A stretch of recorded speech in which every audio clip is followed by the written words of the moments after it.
This comes from my book, Poems Suitable for Dying By.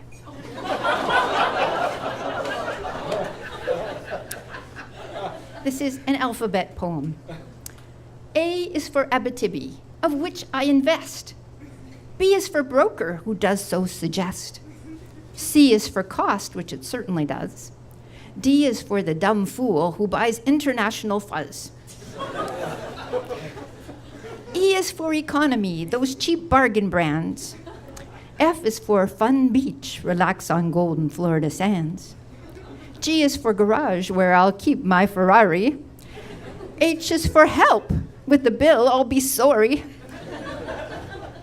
I is for integrity, I wish I still had mine. J is for jail, not like my house so fine. K is for kitchen appliances, from good old iron to modern tin. L is for love, of money, not kin. M is for mice that live in slum homes. N is for Newfoundland with its mineral-rich loam. O is for oil, a well of green bills. P is for my prescribed pink pills. Q is for quiet, a heavenly delight. R is for royalty, lords of influential might. S is for shoes like my shiny black Oxfords. T is for French telephones that are more than I can afford. U is for umbrella made of new miracle plastics. V is for very expensive, like my dog with its ticks. W is for watch, my wife's Piaget wonder.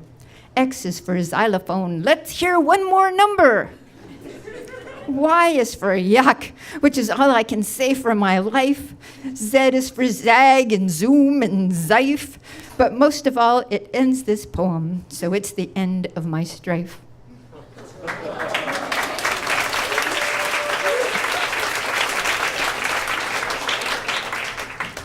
Now for something a bit more serious. A Cowboy's Tale. It was drizzling out as the shriveled old man placed his pointed toe steel shank cowboy boot inside the door. He sat down on a bar chair and said, "Folks, I'm gonna tell you some cowboy lore." "Right on," cried a barmaid as she tugged on her black stockings with the seams that ran down the back.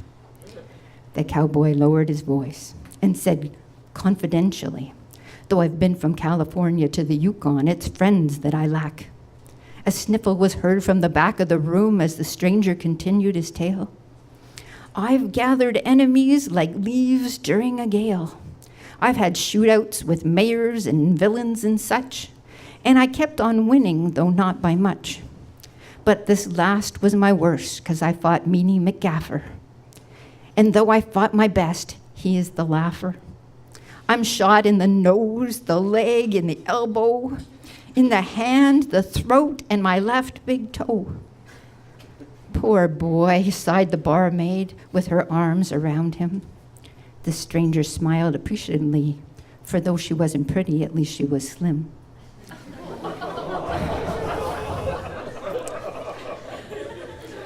"Yes, I feared the truth," he stated, "for I can't last much longer. You make me happy here, but I wish I were stronger." She kissed him fully on the lips, for she was extremely sorry. But she knew it was inevitable, that he'd die at the end of the story.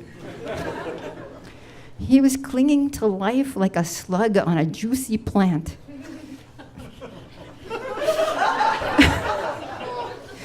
But the poor barmaid, she was holding him on a 45-degree slant, as in the picture. The stranger laughed uneasily and said, "You're a sweetie, honey dear." And then he lay still, and in her eye formed a tear. Yes, everyone in that country bar was crying as the night wore on. You too should be crying for the stranger who has long since been gone.